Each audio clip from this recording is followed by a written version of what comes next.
Assalamualaikum warahmatullahi wabarakatuh. Kami dari kelompok 9 ingin mempresentasikan hasil dari makalah kami yang berjudul Penegakan Hukum di Indonesia. Saya atas nama Novi Leturahmi, NIM 2019 A1H066. Penegakan hukum adalah sistem yang di dalamnya terdapat anggota pemerintah yang bertindak secara terorganisir untuk menegakkan hukum dengan cara menemukan, menghalangi, memulihkan, atau menghukum orang-orang yang melanggar undang-undang dan norma hukum yang mengatur masyarakat tempat anggota penegakan hukum tersebut berada. Pentingnya peran pemerintah dalam penegakan hukum adalah pentingnya ada upaya dari pemerintah, di samping dari lembaga yudikatif sendiri untuk melakukan hari ini. Setidaknya ada 3 alasan perlunya ada kebijakan dari pemerintah dalam penegakan hukum. Melalui penegakan hukum ini, Indonesia dapat secara konsisten memberantas korupsi yang sudah mengakar dengan kuat di berbagai sektor, menjalankan aturan-aturan main dalam bidang politik dan ekonomi secara konsisten. Dengan penegakan hukum yang konsisten dan tegas, pemulihan ekonomi dan tatanan politik juga bisa dorong percepatannya. Assalamualaikum warahmatullahi wabarakatuh. Perkenalkan, nama saya Ririn Dwi Apriliani, NIM 2019 A1H086. Saya dari kelas 4B PGSD. Di sini saya akan melanjutkan membaca materi selanjutnya, yaitu adakah visi pemerintah dalam penegakan hukum. Hingga belakangan ini, hukum seringkali tidak dilihat sebagai sesuatu yang penting dalam proses demokratisasi. Ia sering dipandang sebagai sektor yang menopang perbaikan di bidang lainnya seperti politik dan pemulihan ekonomi. Alhasil, pembaruan hukum sering diartikan sebagai pembuatan berbagai peraturan perundang-undang yang dibutuhkan untuk melaksanakan rencana-rencana perbaikan ekonomi dan politik daripada pembenahan perangkat penegakan hukum itu sendiri. Selanjutnya, sementara pemerintah sendiri tampaknya belum mempunyai visi yang jelas mengenai penegakan hukum.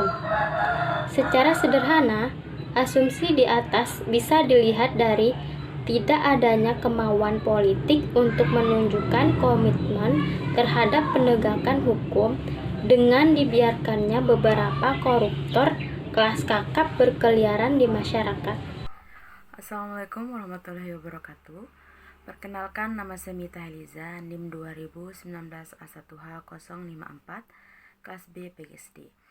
Baik, di sini saya akan melanjutkan slide selanjutnya. Kebijakan yang perlu dilakukan pemerintah dalam menegakkan hukum adalah yaitu pembentukan peraturan yang mewajibkan prosedur teknik dalam melaksanakan prinsip transparansi dan akuntabilitas. Juga pemerintah sebagai salah satu aparat pembentuk undang-undang perlu berinisiatif membentuk undang-undang yang berkaitan dengan perbaikan institusi penegak hukum, pengadilan, kejaksaan, dan kepolisian. Dalam konteks kultur hukum, pemerintah perlu menjelaskan kebijakan kedua arah, yaitu kepada dirinya sendiri dalam hal ini aparat birokrasi dan kepada rakyat pengguna jaksa penegak hukum. Namun di samping itu perlu juga dilakukan rangkaian kegiatan yang sistematis untuk mensosialisasikan hak dan kewajiban warga negara agar muncul kesadaran politik dan hukum. Yang pertama yaitu anggaran penegak hukum. Yang kedua, kebijakan yang mendesak. Nah, yang pertama anggaran penegak hukum. Konteks kebijakan pemerintah penegak hukum, input harus didukung pendanaan yang mencukupi oleh pemerintah, serta yang lebih penting lagi perencanaan pendanaan yang memadai. Nah, yang kedua yaitu kebijakan yang mendesak.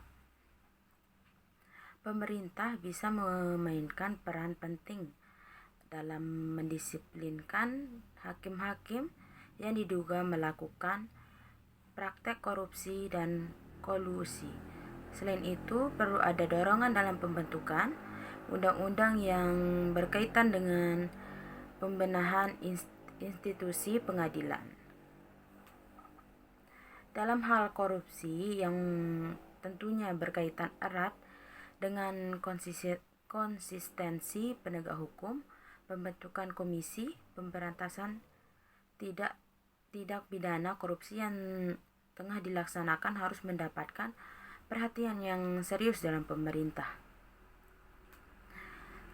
Satu hal yang sama sekali tidak boleh dilupakan adalah peran pemerintah dalam perbaikan institusi kejaksaan dan kepolisian jelas berada di bawah wewenang pemerintah. Sekian dari saya, kurang lebihnya saya mohon maaf. Wabillahi taufiq wal hidayah. Wassalamualaikum warahmatullahi wabarakatuh.